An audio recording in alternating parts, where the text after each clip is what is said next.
اعوذ باللہ من الشیطان الرجیم بسم اللہ الرحمن الرحیم۔ یہ وہ زمانہ تھا جب عرب میں قوم سمود کا ڈنکا بجتا تھا۔ یہ لوگ زیادہ تر کھیتی باڑی کرتے تھے۔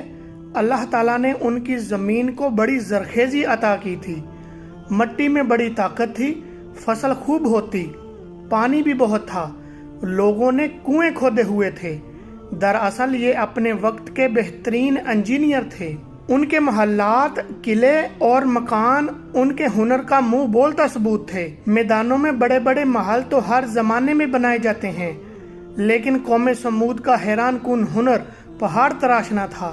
یہ لوگ کسی مناسب پہاڑ کا انتخاب کرتے، پھر اسے تراشنا شروع کر دیتے، یہاں تک کہ پہاڑ میں مکان بنا ڈالتے۔ یہ مکان غارنما ہرگز نہیں تھے، بلکہ ان میں ہوا اور روشنی کا مناسب انتظام ہوتا۔ پہاڑ میں تعمیر ہونے کی وجہ سے یہ بہت مضبوط ہوتے تھے۔ انہی خوبیوں کی وجہ سے پورے علاقے میں ان جتنا خوشحال اور طاقتور ملک کسی کا نہیں تھا، اور یہ خوشحالی اور طاقت ہی کا گھمنڈ تھا جس نے انہیں مغرور اور ظالم بنا دیا تھا۔ ارد گرد کی بستیوں پر ظلم کرنا ان کے لیے ایک کھیل کا درجہ رکھتا تھا۔ خدا کی بخشی ہوئی نعمتوں کی وجہ سے سمود کے لوگ عیش کی زندگی بسر کر رہے تھے اور اپنے نبی اور رسول حضرت ہود علیہ السلام کی تعلیمات کو بھول چکے تھے۔ انہی حالات میں ایک نوجوان کا چرچا ہوا۔ سرخ و سفید رنگ، لمبے قد اور مضبوط جسم کا مالک، یہ نوجوان عام لوگوں سے الگ تھلگ رہتا تھا۔ اسے اپنے زمانے کی فضول رونقوں سے کوئی دلچسپی نہیں تھی۔ اسے بت قدوں میں رکھے ہوئے بتوں سے بھی سخت نفرت تھی۔ لوگ اس کی زبان سے بتوں کے متعلق نفرت کے کلمات کئی دفعہ سن چکے تھے، لیکن اس کی شرافت اور دیانت کی وجہ سے اسے کچھ نہیں کہتے تھے۔ اس نوجوان کا نام صالح علیہ السلام تھا، ایک معزز قبیلے کا باوقار شخص جسے بعد میں اللہ نے اپنا نبی بنایا۔ حضرت صالح علیہ السلام نے شہر کے بڑے بڑے لوگوں کی دعوت کی۔ انہوں نے کھانا کھلانے کے بعد لوگوں کی آمد کا شکریہ ادا کیا اور انہیں بلانے کا مقصد بتاتے ہوئے کہا، اے لوگو، آج میں تمہیں وہ باتیں یاد کرانے کے لیے بلایا ہے جن کو تم بھول چکے ہو۔ مجھے علم ہے کہ تم اس بات کا انکار نہیں کرتے کہ اللہ ہی نے تمہیں اور تمہاری زمین کو بنایا ہے، لیکن اس کے باوجود تم اس کی عبادت کرنے کی بجائے جھوٹے خداؤں کے سامنے جھکتے ہو۔ اے میری قوم کے سردارو، یہ گمراہی چھوڑ دو، ایک اللہ کی عبادت کرو، وہی تمہارا اصل رب ہے۔ اسی سے اپنے گناہوں کی معافی مانگو اور سرکشی کا رویہ چھوڑ دو۔ حضرت صالح علیہ السلام کی گفتگو کے جواب میں ان سرداروں نے کہا، اے صالح علیہ السلام، ہمیں تم سے بہت سی امیدیں تھیں، ہم تمہیں بہت معزز اور باوقار شخص سمجھتے تھے، لیکن تم نے ہمیں گمراہ کہہ کر ہمارے باپ دادا کے دین کو گالی دی ہے۔ تمہاری کوئی بات ہماری سمجھ میں نہیں آئی۔ آخر ہم ان خداؤں کی پوجا کیوں چھوڑ دیں جن کو ہمارے باپ دادا پوجتے رہے ہیں؟ تم نے ہمیں بہت مایوس کیا ہے۔ حضرت صالح علیہ السلام نے انہیں سمجھانا چاہا، لیکن وہ ناراض ہو کر وہاں سے اٹھ آئے۔ انہوں نے حضرت صالح علیہ السلام کو خبردار کیا کہ اگر انہوں نے یہ باتیں عام لوگوں میں کی تو نتائج کے وہ خود ذمہ دار ہوں گے۔ حضرت صالح علیہ السلام نے سرداروں کی دھمکی کو کوئی اہمیت نہ دی اور اپنی رسالت کا عام اعلان کر دیا۔ یہ خبر جنگل کی آگ کی طرح پھیل گئی کہ صالح علیہ السلام نے رسول اللہ ہونے کا دعویٰ کر دیا ہے۔ انہوں نے اپنی قوم کو بتایا کہ وہ حضرت نوح علیہ السلام اور حضرت ہود علیہ السلام کی طرح کے رسول ہیں۔ ان کا انکار کرنے پر اللہ ان پر عذاب نازل کرے گا، مگر طاقت کے غرور میں پڑے ہوئے سرداروں اور مذہبی لیڈروں نے لوگوں کو یہ کہہ کر تسلی دی، اگر وہ اللہ کی نافرمانی کر رہے ہوتے اور گناہ کی زندگی بسر کر رہے ہوتے تو اللہ انہیں پورے عرب میں اتنی عزت نہ دیتا، ان کی زمینوں کو اتنا سرسبز نہ بناتا، اور ان کے محل اور پہاڑوں میں تراشے ہوئے مکان اتنے عمدہ نہ ہوتے۔ بت خانوں کے مالک یعنی کاہن کہتے، اے لوگو، خود سوچو، جو ہاتھ گنہگار ہوں ان ہاتھوں میں اللہ یہ ہنر کیوں پیدا کرے گا جن کی وجہ سے وہ پوری دنیا میں معزز بن جائیں۔ کچھ جھوٹے دانشور دور کی کوڑی لائے اور کہنے لگے،